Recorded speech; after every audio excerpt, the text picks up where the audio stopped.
और अब बात कर रहे थे पेरिस ओलंपिक 2024 की। विनेश फोगाट ने कुश्ती से संन्यास ले लिया है। बड़ी खबर आपके साथ साझा कर रहे हैं। एक्सपर्ट पोस्ट के जरिए जानकारी दी है।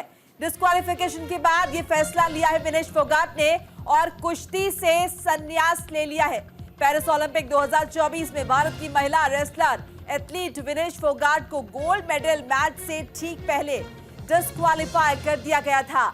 विनेश का उनके मेडल मैच से ठीक पहले 100 ग्राम वजन तय सीमा से ज्यादा था, जिसके बाद मैच अधिकारियों ने उन्हें अयोग्य करार दे दिया। विनेश ने पेरिस ओलंपिक में महिला 50 किलोग्राम फ्री स्टाइल रेसलिंग के इवेंट में हिस्सा लिया था। विनेश इस फैसले के बाद अस्पताल भी भर्ती हो गई थी। जाहिर तौर पर उनकी तबीयत नासाज हुई, डिहाइड्रेशन की शिकार हुई। अब अचानक उन्होंने बड़ा फैसला लेते हुए कुश्ती से संन्यास का ऐलान करने के साथ ही सभी फैंस को चौंका दिया है। विनेश फोगाट ने सोशल मीडिया प्लेटफॉर्म एक्स पर पोस्ट करते हुए अपने संन्यास का ऐलान किया है और लिखा है कि मां कुश्ती मेरे से जीत गई, मैं हार गई, माफ करना, आपका सपना, मेरी हिम्मत सब टूट चुके हैं, इससे ज्यादा ताकत नहीं रही अब। अलविदा कुश्ती 2001 से 2024। मैं आपकी सब की हमेशा ऋणी रहूंगी, माफी। देखिए, ये चीजें जो है उन्होंने पोस्ट में लिखी हैं अपने और माफी मांगी है और कहीं ना कहीं वो जो निराशा है विनेश फोगाट की वो दिखाई दी है। बता दें कि विनेश फोगाट ने इस इवेंट में शानदार प्रदर्शन करने के साथ मेडल इवेंट में अपनी जगह को पक्का किया था, लेकिन वजन सिर्फ 100 ग्राम ज्यादा होने की वजह से उन्हें अयोग्य करार दिया गया।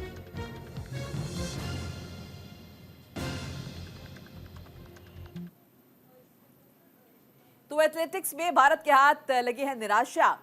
अविनाश साबले पदक जीतने में विफल रहे। स्टीपल चेस फाइनल में निराशा हाथ लगी है। भारतीय दिग्गज अविनाश साबले पुरुषों के 3000 मीटर स्टीपल चेस फाइनल में 11वें स्थान पर रहे। राष्ट्रीय रिकॉर्ड धारक साबले ने स्टेट डी फ्रांस में फाइनल में 8:14.18 का समय निकाला था। देखिए, मौजूदा एशियाई खेलों के चैंपियन 1000 मीटर के बाद चौथे स्थान पर थे, लेकिन धीरे धीरे वो पिछड़ते चले गए और 2000 मीटर के मार्ग तक शीर्ष 10 से बाहर हो गए। मोरक्को के सोफियान एल बकाली ने अपने ओलंपिक खिताब का सफलतापूर्वक डिफेंड करते हुए देखिए 8 मिनट 6 सेकंड का सीजन का सर्वश्रेष्ठ समय निकाला है।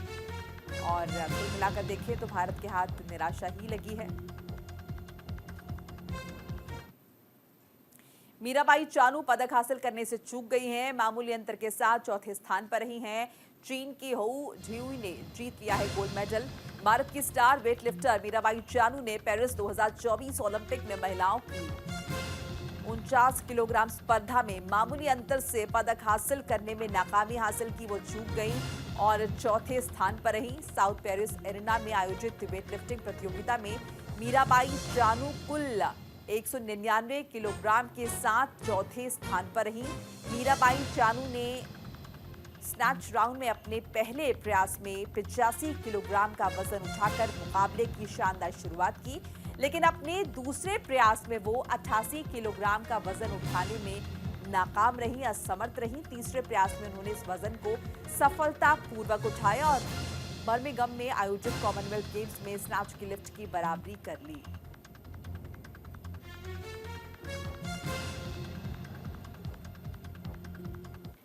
और वहीं टेबल टेनिस टूर्नामेंट में बुधवार को महिला टीम क्वार्टर फाइनल में जर्मनी ने भारत को 3-1 से हरा दिया है।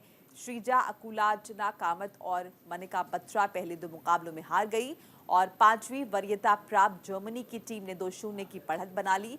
कामत ने तीसरे मुकाबले में वापसी करते हुए शान जियाउना को हराया और बढ़त को 2-1 कर दिया, लेकिन चौथे मिनट कॉफमैन ने क्वार्टर फाइनल का अपना दूसरा मैच जीत लिया और जर्मनी ने सेमीफाइनल में जगह बना ली।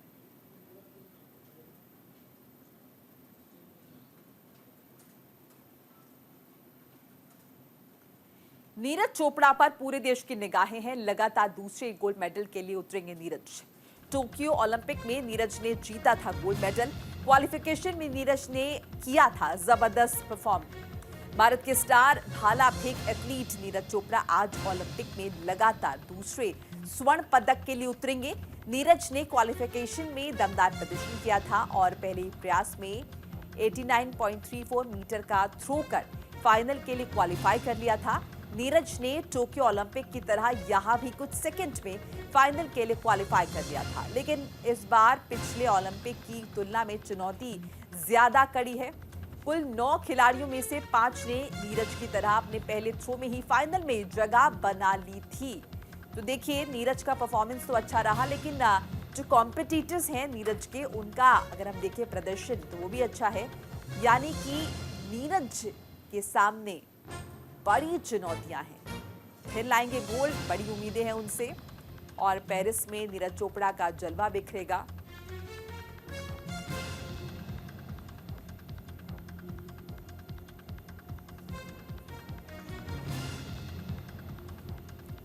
क्वालिफिकेशन में नीरज ने अच्छा परफॉर्म किया और अब उनसे बड़ी उम्मीदें हैं। पूरे देश की निगाहें नीरज चोपड़ा की तरफ। और देखिए, यहाँ उन एथलीट्स की सूची दी गई है जो पेरिस 2024 ओलंपिक में पुरुषों के भाला फेंक फाइनल में हिस्सा लेंगे। नीरज चोपड़ा का जिक्र करें, 89.34 मीटर। एंडरसन पीटर ग्रेनाड से 88.63 मीटर। वहीं जूलियन वेबर जर्मनी के हैं, 87.76 मीटर। अरशद नदीम पाकिस्तान के खिलाड़ी हैं, 86.59 मीटर। जूलियस येगो केनिया से खिलाड़ी हैं, 85.97 मीटर। तमाम ये वो खिलाड़ी हैं जिनका परफॉर्मेंस देखने को मिलेगा, लेकिन जाहिर तौर पर निगाहें हमारी नीरज चोपड़ा पर रहेंगी, चूंकि उम्मीदें हैं। एथलीट्स का हमने देखा कि एथलीट्स ने किस तरह से अपना परफॉर्मेंस दिया है, और अब जो उम्मीद हम कर रहे हैं वो नीरज चोपड़ा से कर रहे हैं। किस तरह से जेवलिन थ्रो में नीरज चोपड़ा अपना परफॉर्मेंस एक बार फिर से दिखाते हैं और आगे बढ़ते हैं। नीरज चोपड़ा की उपलब्धियां आपको दिखा रहे हैं। देखिए, ओलंपिक चैंपियन टोक्यो 2020 में हमने उनका परफॉर्मेंस देखा था, वर्ल्ड चैंपियन बुडापेस्ट 2023, और इसके अलावा देखिए डायमंड लीग फाइनल विजेता ज्यूरिक का 2022, वर्ल्ड चैंपियनशिप के रजत पदक विजेता रह चुके हैं यूजीन 2022 में, एशियन गेम्स चैंपियन रह चुके हैं जकार्ता 2018, और हांगजोंग 2022 में भी कॉमनवेल्थ गेम्स के चैंपियन रह चुके हैं गोल्ड कोस्ट 2018 में, ओलंपिक चैंपियन रह चुके हैं टोक्यो 2020 में। तो ये तमाम वो पुराने मुकाबले रहे जिनमें बड़ी जीत उन्होंने हासिल की है, और अब जो निगाहें हमारी हैं वो हैं पेरिस ओलंपिक 2024 में। मेडल टैली आपको दिखा रहे हैं, जिसमें पहले स्थान पर है अमेरिका, जिसने 27 गोल्ड हासिल किए हैं, 35 सिल्वर हैं, 32 ब्रॉन्ज हैं। टोटल 94 मेडल है अमेरिका के पास। दूसरे स्थान पर है चाइना, 25 गोल्ड हासिल किए हैं, 23 सिल्वर है, 11 ब्रॉन्ज मेडल है। कुल 65 मेडल जो है चाइना के खाते में है। थर्ड नंबर पे है ऑस्ट्रेलिया, 18 गोल्ड हासिल किए हैं, 12 सिल्वर है, 17 ब्रॉन्ज है, कुल 41 मेडल है। और 67वें स्थान पर है भारत, जो उसके पास जाहिर तौर पर ना भी गोल्ड आया है ना सिल्वर आया है। आए हैं तो 3 ब्रॉन्ज, 3 मेडल भारत के खाते में है, और 3 इन पदकों के जरिए भारत 67वें स्थान पर बना हुआ है।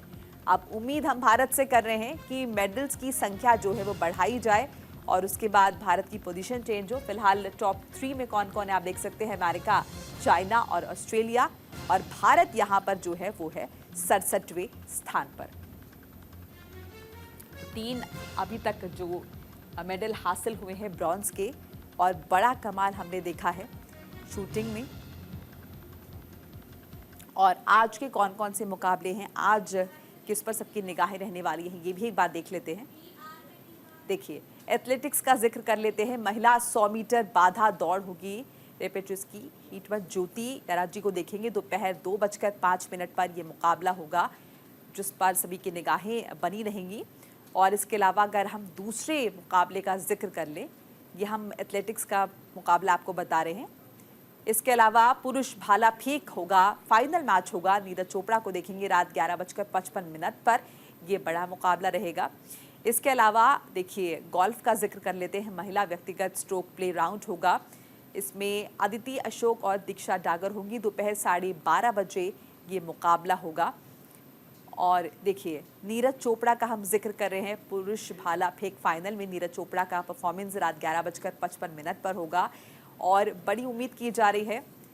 उम्मीद हम ये भी कर रहे हैं कि नीरज चोपड़ा जो है वो भारत के खाते में गोल्ड मेडल लाएंगे जिस तरह से उनका परफॉर्मेंस पहले भी रहा, हमने टोक्यो ओलंपिक में भी देखा है, ऐसे में हम उम्मीद जो है, क्योंकि अभी तक देखिए भारत के पास जो मेडल आए हैं वो ब्रॉन्ज मेडल आए हैं, कांस्य पदक आए हैं।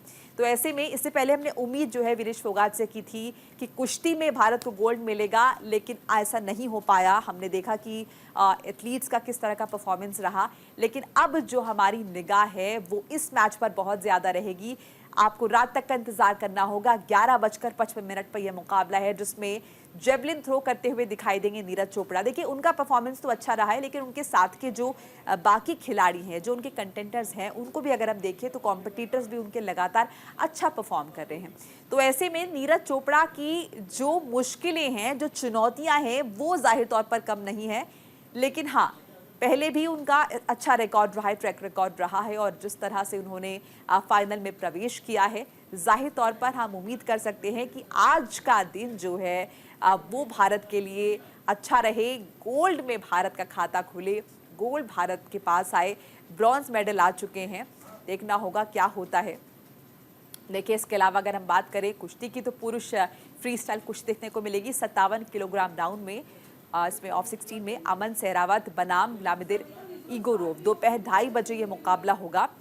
ये पुरुष कुश्ती का हमने जिक्र किया। और इसके अलावा अगर हम बात करें महिला फ्री स्टाइल कुश्ती की, तो 57 किलोग्राम राउंड में ऑफ 16 में अंशु बनाम हेलेन मोरेलिस होंगी यूएसए की, और दोपहर 2:30 बजे ये मुकाबला होगा। तो पुरुष का हमने जिक्र किया, पुरुष कुश्ती का free style 57 kilogram quarter final qualification के आधार पर शाम 4:20 पर। महिला free style 57 kilogram quarter final qualification के आधार पर शाम 4:20 पर। इस पर भी सबकी निगाहें टिकी रहेंगी। इसके अलावा रात अगर हम देखें 9:45 बजे महिला फ्री स्टाइल 57 किलोग्राम कैटेगरी में क्वालिफिकेशन के आधार पर रात 10:25 पर यह मुकाबला होने वाला है। तो सूची आपको दिखा रहे कौन कौन से मुकाबले होने वाले हैं, कौन कौन सी चुनौतियां आज हैं। कुश्ती के भी मुकाबले हैं, और इसके अलावा जैसे कि हम जिक्र कर रहे थे जेवलिन थ्रो का, तो पेरिस में देखना होगा, टोक्यो में हमने देखा, और अब नीरज चोपड़ा क्या अपने थ्रो के जरिए गोल्ड हासिल कर पाते हैं भारत के लिए। क्योंकि अभी तक हमने शूटिंग में परफॉर्मेंस देखा है भारत का, शूटिंग में कमाल का परफॉर्मेंस भारत का रहा है। जिस तरह से भारत ने 3 ब्रॉन्ज मेडल हासिल किए हैं, अभी तक हमें विनेश फोगाट से भी बहुत ज़्यादा उम्मीदें थी, लेकिन वहाँ पर कुछ टेक्निकलिटी सामने आई जिनकी वजह से वो मैच जो है हमारे हाथ से निकल गया, मुकाबला ही डिस्क्वालीफाई हो गया, मुकाबला ही नहीं हो पाया। तो जाहिर तौर पर आप समझ सकते हैं कि जब मुकाबला ही नहीं हुआ तो उसके बाद आप क्या उम्मीद कर रहे हैं। आपको चुनौतियां दिखा रहे हैं, देखिए गोल्फ की चुनौतियां हैं। महिला व्यक्तिगत स्ट्रोक प्ले राउंड है 2 है, अदिति अशोक और दीक्षा डागर के बीच ये मुकाबला होगा दोपहर 12:30 बजे का। वहीं अगर हम हॉकी का जिक्र कर ले तो पुरुषों का कांस्य पदक मैच है, भारत बनाम स्पेन का ये मैच है, शाम 5:30 बजे ये मैच होगा। तो गोल्फ का भी मैच है, हॉकी का भी मैच है। ये आज की चुनौतियां देखना होगा, हॉकी में किस तरह से भारत का परफॉर्मेंस रहता है, क्योंकि इससे पहले हॉकी में भी भारत का प्रदर्शन जो है वो काफ़ी बेहतर रहा है। ऐसे में देखना होगा आज जब मैच होता है शाम 5:30 बजे स्पेन के खिलाड़ी के साथ, तो भारत की तरफ से किस तरह का परफॉर्मेंस होता है। इसी के साथ ही इस बुलेटिन में फिलहाल इतना ही। लगातार खबरों के लिए आप देखते रहिए न्यूज़ इंडिया। नमस्कार।